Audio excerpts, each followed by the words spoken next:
मेरी जिंदगी तो बर्बाद कर दी आपने, और अब बड़ी बड़ी बातें कर रही हैं।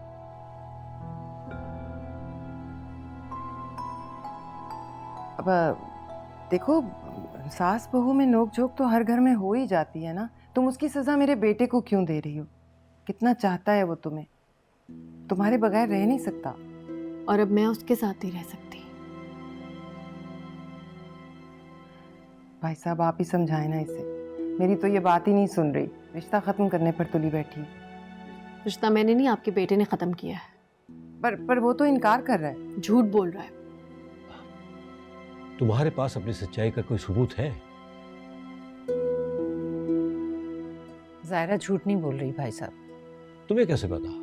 क्या तुम उस वक्त वहां मौजूद थी?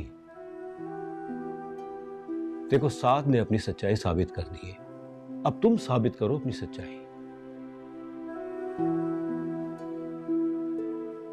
बताओ बेटा, कोई सबूत, कोई गवाह है तुम्हारे पास? मेरी सच्चाई का गवाह मेरा खुदा है। अब तो वल्ला मियाँ तो नीचे आकर तुम्हारी गवाही देने से रहे ना। बस खत्म करो ये तमाशा, आप चुपचाप घर चलो। ठीक कह रही बेटा। ये मुझे मरना कबूल है, लेकिन मैं उस घर में कभी वापस नहीं जाऊंगी।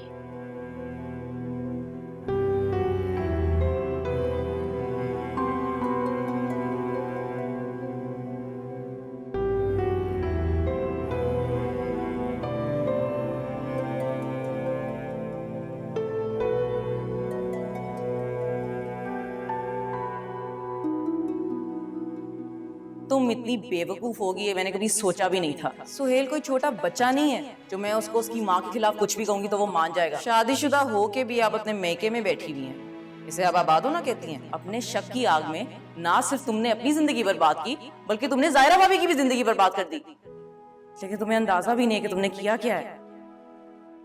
अफसोस होता है मुझे तुम सबसे।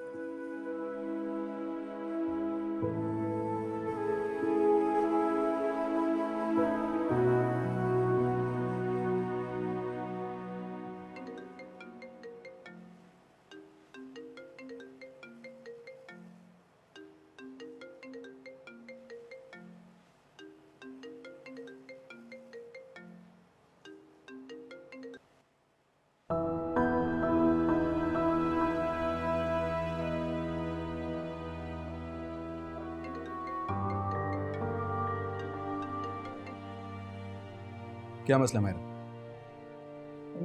कोई मसला नहीं है। तो कॉल क्यों कर रही हो? आपकी बीवी हूँ, आपसे बात करनी थी।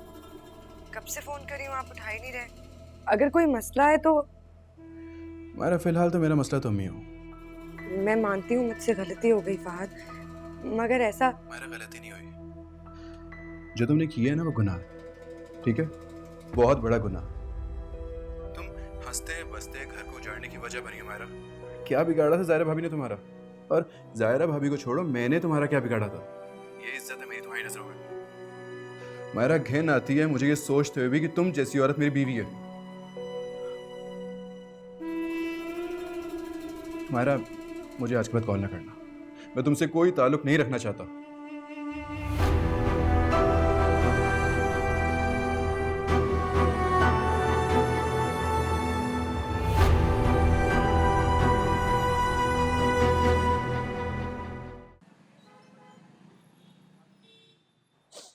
बस करो नफीसा।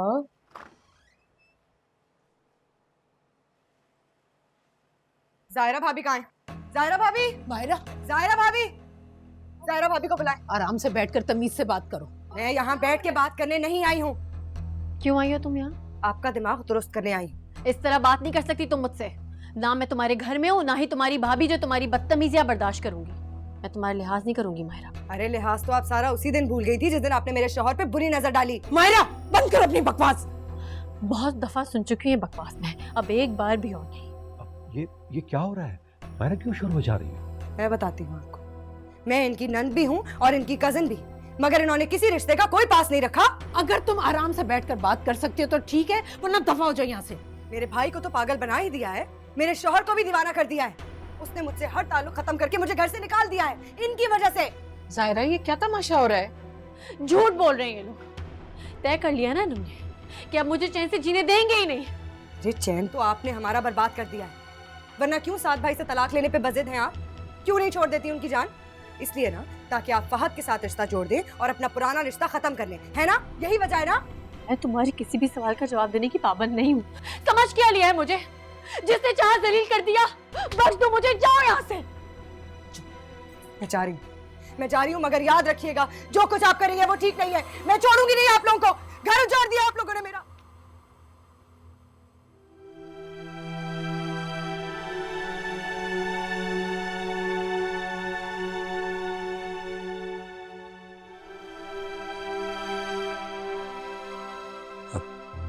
अब ये क्या नया किस्सा है नफीसा? सायरा क्या करती फिर रही है? जब से हम लोग आए हैं, हर रोज कोई ना कोई नई बात सुनने को मिल रही है। समझ नहीं आ रहा। ऐसा कुछ नहीं है भाई साहब।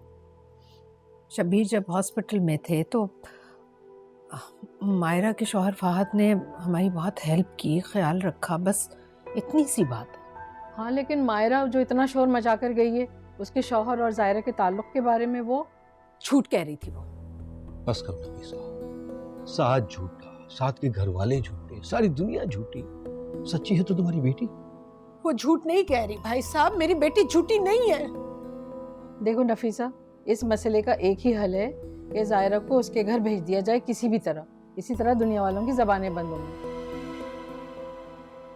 वरना अगर ये अफेयर वाली बात बाहर निकल गई तो बहुत बदनामी होगी। निकलती है तो निकल जाए, मुझे दुनिया वालों की कोई परवाह नहीं। नफीसा, तुम्हें दुनिया वालों की परवाह हो ना हो, हमें है, क्योंकि हमें इसी सोसाइटी में रहना है। कल कल को हमारी बेटी भी यहीं ब्याहेगी। सायरा की तलाक का तमाशा खानदान की लड़कियों के लिए मिसाल बन जाएगा। क्या चाहती हो तुम?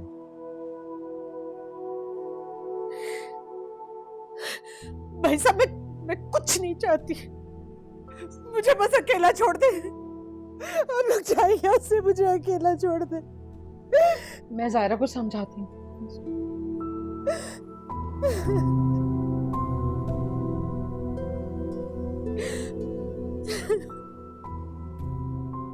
अब रोने से क्या फायदा? पहले सोचना चाहिए था ना। शब्बीर भाई के बाद नफीसा किस कदर कमजोर हो गई थी, उस पर से तुम्हारी टेंशन, ये सब तो होना ही था। रो मत बेटा, रोने से क्या होगा? हाँ, देखो तुम्हारे भले को समझा रही हूँ, तुम्हारी दुश्मन नहीं हूं मैं। देखो तुम अभी छोटी हो, जमाने की ऊंच नीच को नहीं समझती हो। हमारी सोसाइटी में औरत मर्द के दम से ही मजबूत होती है, और तलाक याफ्ता औरत को तो लोग यूं हड़प कर जाते हैं जैसे कि मुफ्त का माल हो। तुम क्यों अपनी जिंदगी मुश्किल बनाना चाहती हो? आई ट्रस्ट यू जायरा, अब भी वक्त है, ये जिद छोड़ दो।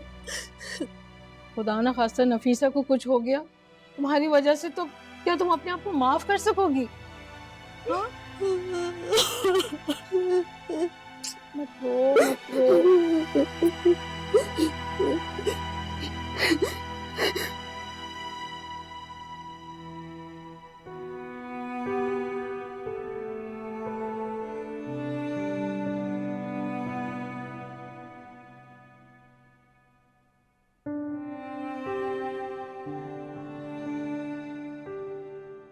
अम्मी, आपको मुझ पे भरोसा तो है ना? तुम पर भरोसा नहीं करूंगी तो फिर किस पर करूंगी? दुनिया को गवाहों और सबूतों की जरूरत पड़ती है, माँ का दिल तो खुद गवाही देता है। वो तो अपनी औलाद का चेहरा देखकर बता देती है कि वो सच बोल रही है या झूठ। चलो शाबाश, अब तुम आराम करो, कुछ भी सोचने की और परेशान होने की जरूरत नहीं। चलो सो जाओ, शाबाश।